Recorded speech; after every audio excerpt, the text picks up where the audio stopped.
I want to go back and make this point once more. That is, when it comes to this tree that Paul is referring to in Romans 11, it's very clear there aren't two trees. There's one tree. There's not an Israel tree and a church tree. There's the tree that represents Israel.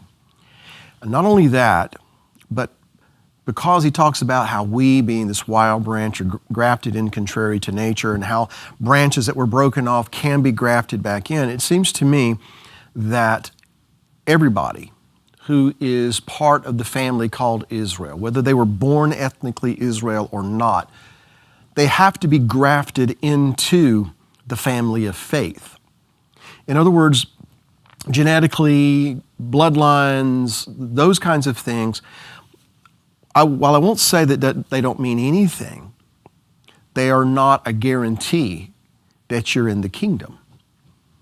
The tree, Israel, is a family of faith. And Paul makes that clear time and time and time again. And so if we are in the tree because of our faith, branches were broken off because of the lack of faith, then to be grafted back in, you have to be grafted in by faith, not because of who your mother and your father were.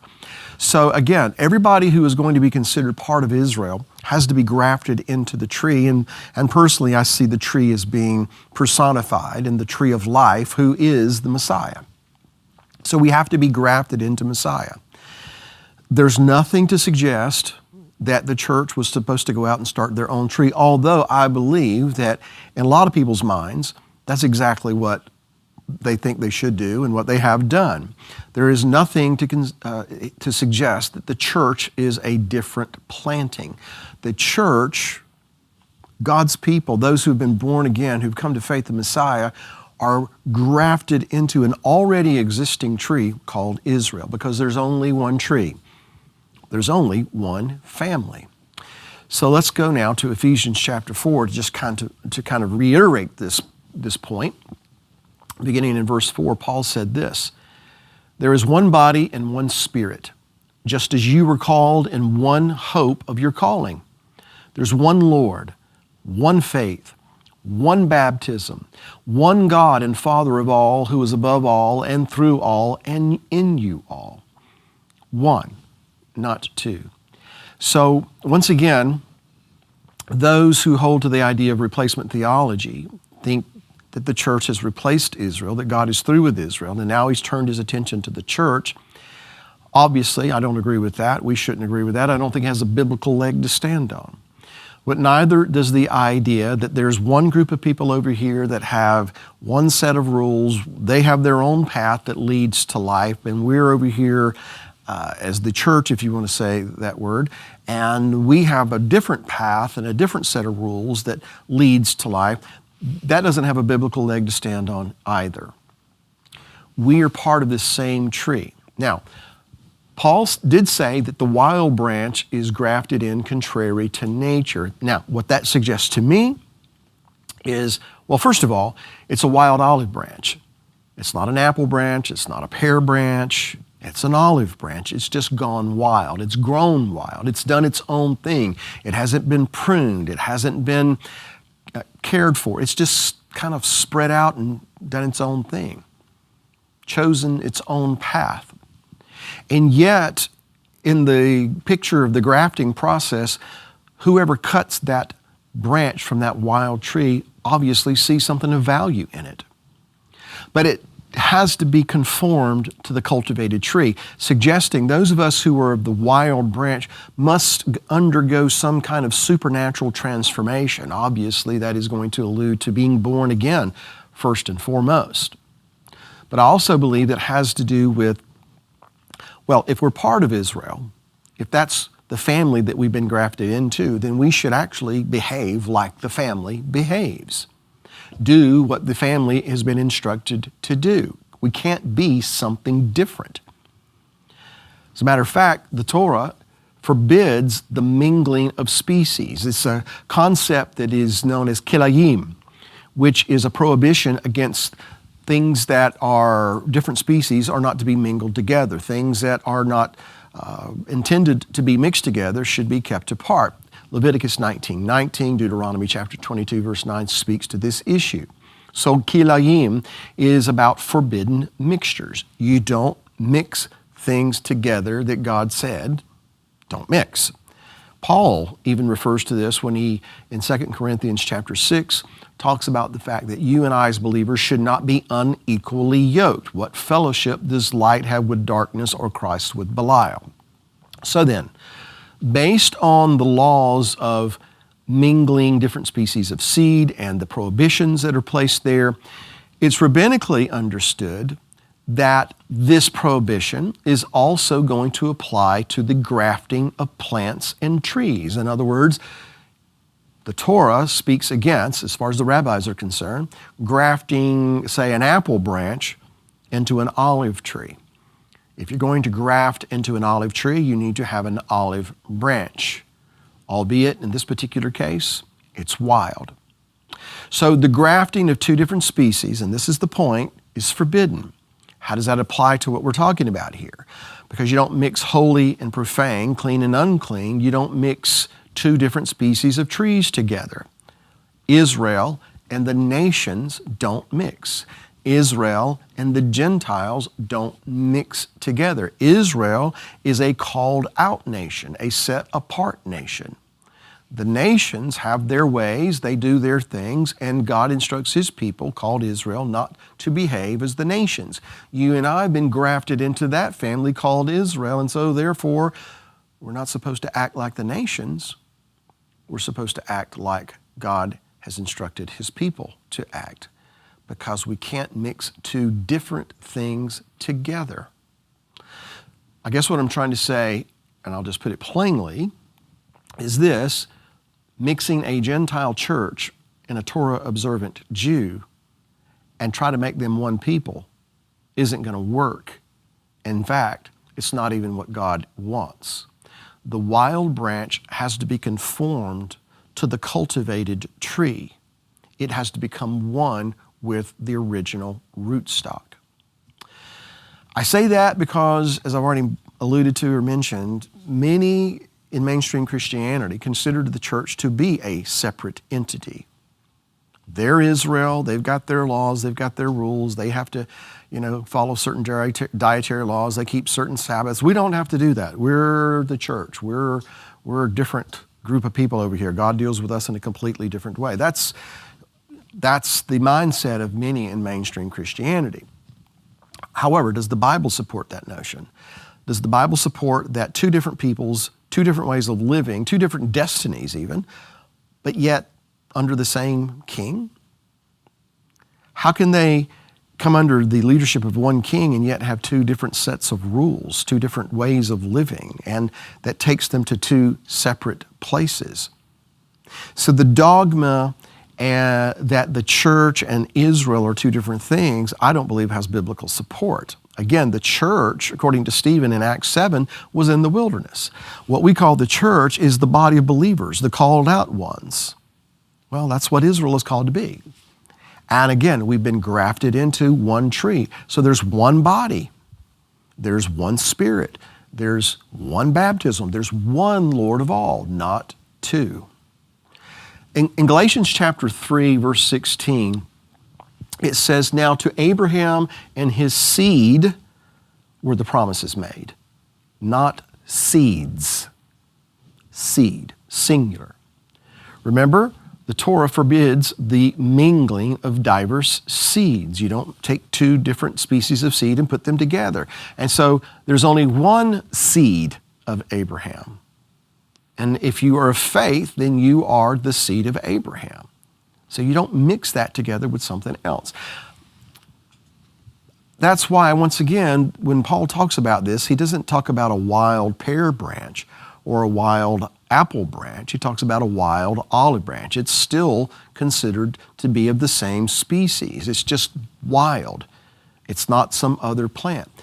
Because once the graft takes hold, and here is the objective, this is the reason behind the grafting anyway, is that once everything is said and done, that all the branches, wild, natural, what have you, all of them are going to produce the same fruit. They're all going to produce olives. There's not going to be one branch that's natural producing olives and another branch over here producing apples and grapefruits.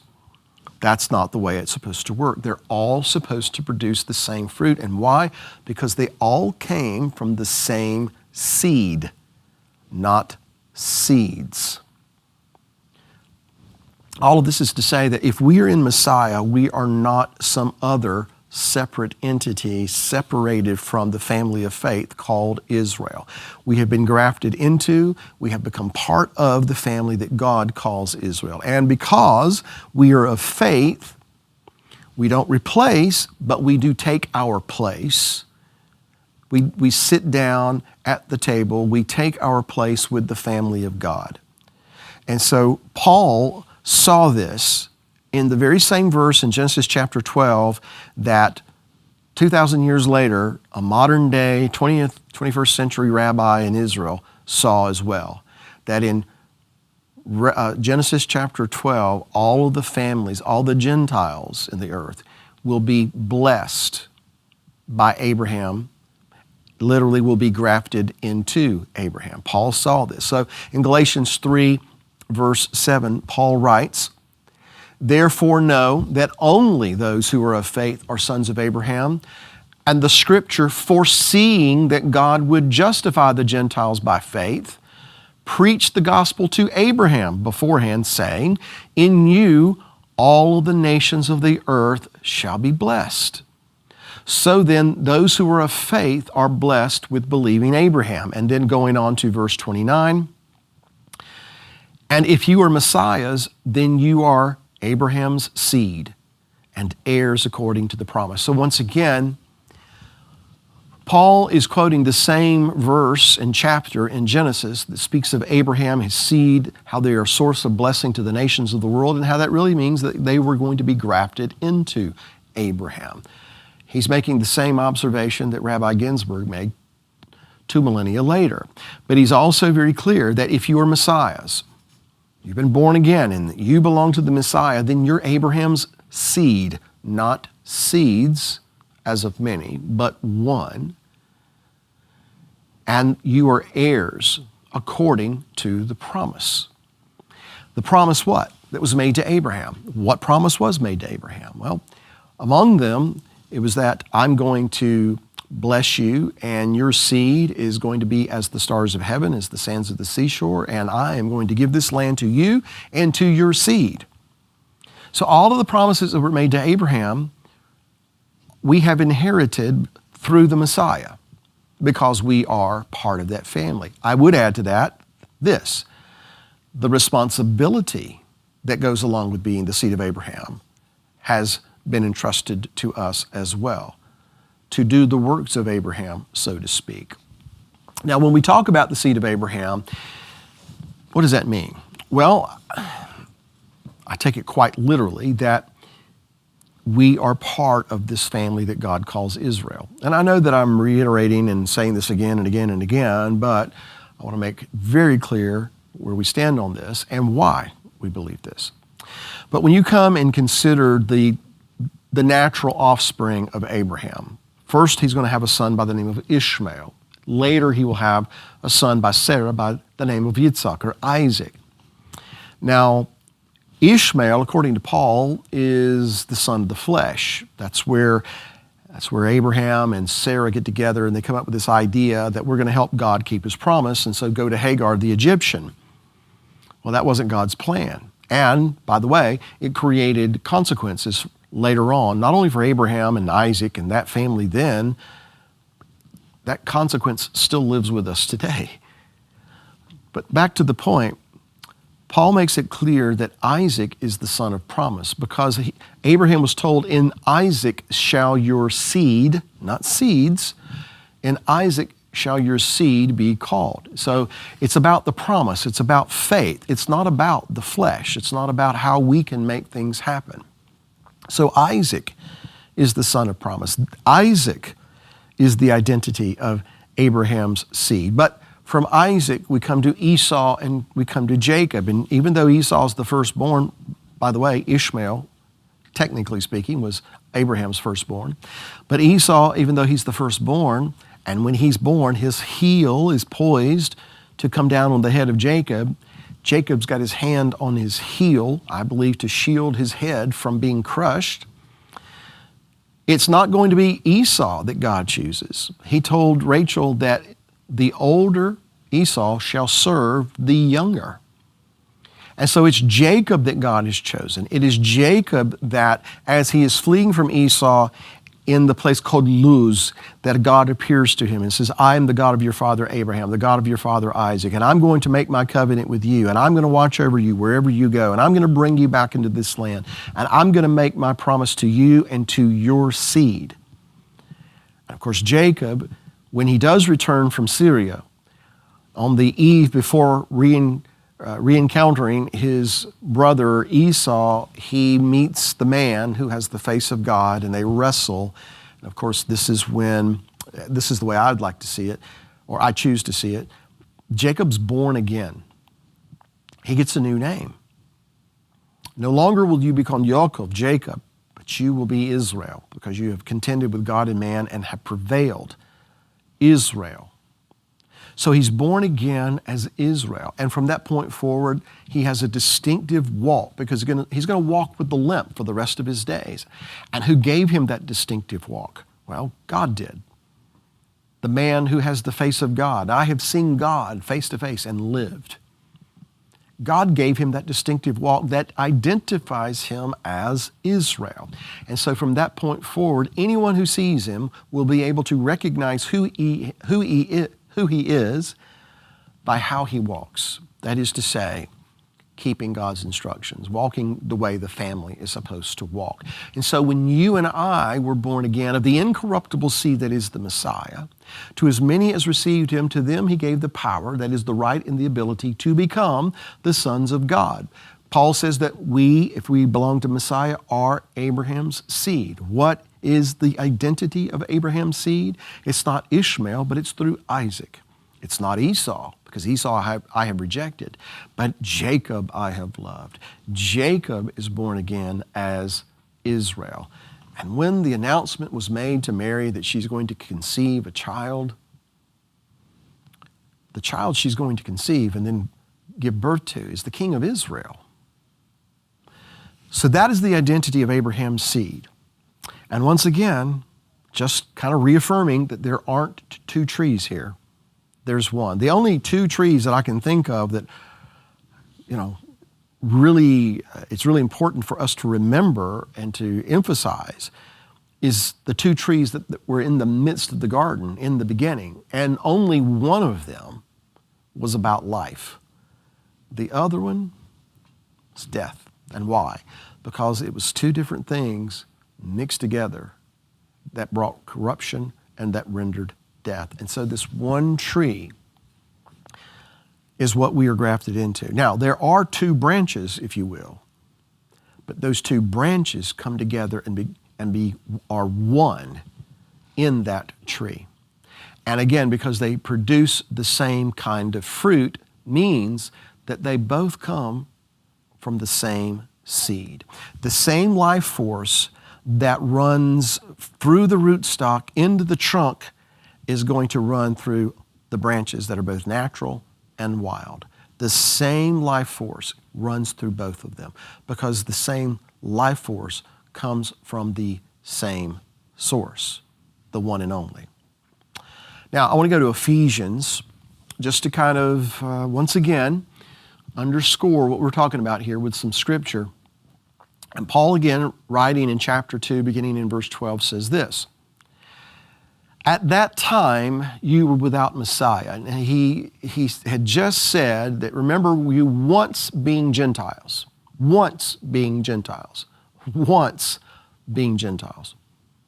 that at that time you were without Messiah, being aliens from the commonwealth of Israel, strangers from the covenants of promise, having no hope, and without God in the world. That's how you were when you were once a Gentile. But now, in Messiah Yeshua, you who once were far off have been brought near by the blood of the Messiah. Now I'm going to go down to verse 19, where he says, "Now, therefore, you are no longer strangers and foreigners, but fellow citizens with the saints and members of the household of God. Now, how did they go from being Gentiles, cut off from the covenants of promise? They weren't part of the commonwealth of Israel. They had no hope. They were strangers from the covenants of promise. How are they brought near? It's because Messiah broke down that middle wall of partition. He broke down that middle wall of separation. And as I understand it, this most likely alludes to the wall or partition that was in the temple or in the temple compound.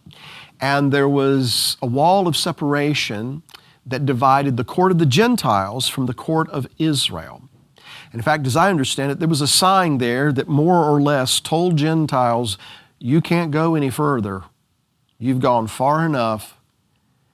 That's the end. And if you cross over this line and come into this court, you may be killed. Now, I'm paraphrasing, but that was basically the message. And so any non-Israelite had to remain in the court of the Gentiles. They were cut off. They were separated. They were afar off. They were kept at a distance, and they were not considered to be part of the commonwealth of Israel. So what did the Messiah do, according to what Paul says? He tore down that middle wall of separation. He removed it. Well, what is the implication? Now you who are far off, you couldn't go in, you couldn't go past this point. You couldn't draw near the Creator. You couldn't draw near His house. Guess what? Now you can. Now you can come on in. You can cross that line and you can draw near unto God. And now you can be part of the commonwealth of Israel. You can be partakers of the benefits of this family. You can be partakers of the covenants of promise. Now you do have hope. And as a matter of fact, breaking down that middle wall of separation, Paul goes on to say, results in one new man. In fact, in verse 16 of chapter 2, Paul says that he broke down this middle wall of separation that he might take those who are regarded as circumcision, that is Israel, the Jews, those who are ethnically Israeli, and then he's going to join them with those that are regarded as the uncircumcision, that is non-Israelites, Gentiles. And so what he's going to do is he's going to take those both and make them one body, and then present them as one body unto the Father, not two separate bodies, but one body. That's the whole reason for breaking down the middle wall of separation. Now, we've read this, but obviously we haven't taken it to heart. We haven't really internalized it and then walked it out to its proper conclusion. And that is, there's only one body. There aren't two separate bodies. There aren't two wives of the same husband. There aren't two trees growing their distinctive fruits, always to be apart until we come into the until we get to the very end, and then somehow miraculously all this happens and we just kind of meet one another then. I don't think that's what it's saying. It's saying that Messiah, when He was crucified, when He was buried, when He rose again, He made it possible for these two to become one. In fact, that is why He came. Now, that brings us to the culmination, if you will, of what we've been talking about. And that is the fullness of the Gentiles. At the very beginning, I mentioned to you that some have theorized that the fullness of the Gentiles is to say that there's a certain number of Gentiles that have to come into the kingdom, that God has a number in mind, and that when a certain number of the Gentiles are saved and are on their way to heaven, then God's going to say, okay, I'm going to remove you from the equation altogether. I'm just going to pull you out of the earth. And now I'm going to turn my attention back over here to Israel. And I'm going to start dealing with them and see how many of them I can get saved. I don't think that's what it means at all. So let's go back to the tree for just a moment and consider what has to happen for the branch to be grafted into that tree. Well, first of all, as I understand it anyway, a cut has to be made in the rootstock of the tree. They have to go to the tree that they're going to graft into, and they have to take a blade and they have to cut into its side. And I want you to think about as Yeshua was hanging on that tree, what they did to him. And so that cut is made into the rootstock. Then you take the branch that you're going to graft into that rootstock, and you have to cut it as well, which alludes to the idea of covenant. Brit in Hebrew. Brit comes from a word that means to cut. Sometimes you may hear somebody refer to cutting a covenant, because covenants are very often, not exclusively, but very often affirmed in blood. And so you're cutting the side that you're going to graft into, and you're cutting the branch that's going to be grafted into this. In fact, that branch that you're grafting into it, the term is scion or sion, S-C-I-O-N, scion. But here's what that means, heir. It's an heir, H-E-I-R, because you see, if you're Messiahs, then you are the seed of Abraham and heirs according to the promise. And so you're going to take the heir, you're going to cut it, and then you're going to join the heir, the scion, to the original rootstock. Where? Where that cut was made. And if you look at it from the perspective of Romans 11, maybe that cut is made by the fact that there are branches that have been broken off because they're not producing fruit. They're in unbelief. So they're broken off, and now we've got a wound in the side of the tree, and so we're going to take this heir, this scion, and we're going to graft it. We're going to put it right there where the wound is. We're going to bind them together.